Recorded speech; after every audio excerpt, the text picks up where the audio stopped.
Hello inspiring Charitam fans. How are you doing? We bring stories that are unique and inspirational. This story is about healing after years of betrayal. It is very hard to move on after betrayal, but moving on is the best decision that you can make. Let's hear it. Max was in the hospital due to his anxiety attack. The last few weeks have been tormenting for him. The image of his beloved wife in bed with his best friend from childhood had tortured him. He tried focusing on hobbies, tried reaching out to lost friends, but these images keep coming back to his flash memory and take him on the journey of pain. 3 weeks earlier, Max finished his business trip early and reached his home. He entered his bedroom with his wife of 12 years and his best friend of 30 years doing it on his marital bed. He froze. His wife screamed and started crying. Max avoided confrontation and left immediately for his car. He reached a hotel crying as his phone was spamming with phones and messages. He switched off his phone and went off the radar. Max lost his parents a few years back. All he had was his foster sister. She was very close to him and they always had their back. He just called her sobbing and told her. Maria, Max's wife, had a picture-perfect image. She is a very famous doctor. Maria did reach out to Jane, Max's sister, but she immediately dismissed her. He cried and sobbed. He was drinking heavily for the first few days. All he could do was looking at the wall and sky for hours. Jane forwarded him some references of an online counselor whom she knew personally. The counselor offered therapy online. Therapy did him a world of good. He finally kicked the bottle out of his life. But the images kept coming back. He had his first anxiety attack after he finally gave in and read one of the emails from Maria that night. She confessed to 7 years affair with Max's best friend. She said sorry and confessed that she was in love with both the men, but still held Max in high regard and was willing to do everything to save the marriage. Max puked after reading that. That man was with Max in every moment, every celebration. They took trips together. They had their families intertwined. Max did not know whether his friend's wife knew about all these. He did forward the email to her. He called Jane and emergency services after he had his panic attack. After treatment, Jane insisted he move in with her for some time. He did. Max and Maria did not have their own. They tried for a long, but later decided to adopt. They were yet to go ahead with the decision. Max spent some time with Jane's children and was getting better. Jane's husband had been a real help too.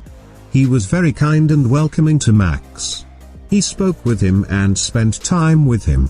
They had bonfires, and he felt like he was with family.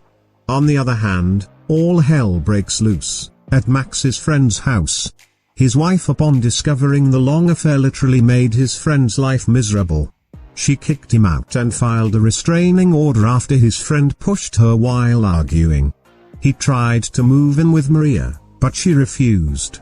She knew the slightest chance she had to save her marriage will be ruined if she keeps any contact with Max. His friend lost everything and decided to come out open about everything. He shared every detail about the story in public. It reached Max through Facebook, and after reading few lines, he had his second panic attack. Even though he blocked his ex-friend and Maria, but one of the mutual friends, shocked by finding the admission, screenshotted everything and messaged Max. He was taken to the hospital yet again. The words reached to Maria that Max is in and out of the hospital and has been staying with Maria. She tried to visit Max in hospital, but Jane refused. She kept insisting on meeting Max for one time to explain herself. On the 3rd week after Max walked in on them, Maria met Max at the lawn of Jane. Jane and her husband were present there as a witness as well. Maria cried a lot and told Max how stupid she was. She knew she hurt Max but still wanted a chance to fix everything. She said that she would do everything. Max cried almost all the time. Her only explanation was that she felt she loved both of them.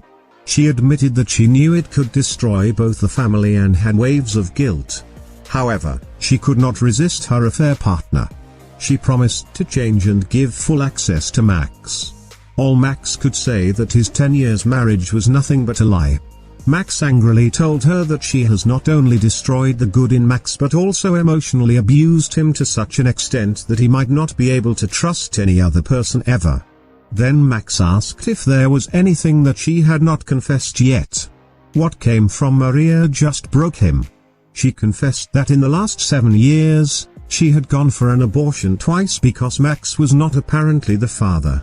Max just could not take it and had a panic attack right there. He was in the hospital thinking about what might have gone wrong. He figured that he loved a person who did not exist. He never knew who Maria was. Max divorced Maria and after a year their divorce was finalized. The assets were split 50-50. Maria paid him his share of the house and kept it. Max moved in closer to Jane. However, after the affair partner revealed every secret, Maria's reputation was tarnished beyond repair. Her parents basically disowned her. She lost her good friends out of disgust. Maria moved to another city to start a new life. Max lived a healthy life. Since the divorce, he has built his life back. In the last 3 years, he did date few women, but nothing serious. As far as his ex-friend's story goes, he was divorced too. He lost his job and still has a restraining order against his name after few more violent outbursts. He does not have visitation rights so far. He is a mess and remains under alcohol most of the time. My heart goes to those who are fighting the betrayal. But remember, if there is anything that can save you from the level of trauma is self-love and self-respect. It is hard to leave someone you have spent a life with, but if someone can cheat on you for whatsoever reason, you need to look into the option of discovering yourself. If you try reconciling, remember, you are actually punishing yourself for something that you have not committed. Does not matter whose fault it is. If your spouse cheated, that means the relationship you have wasn't worthy of staying, and neither it is now. Take your time out of the relationship and you would be able to see that life is better when you love yourself. What do you think about the story? Please share the feedback and your suggestions. Don't forget to subscribe to the channel. Hit the bell icon to get a notification whenever a new video is uploaded. Stay healthy and happy. Have a great rest of the day wherever you are. Thank you so much for watching.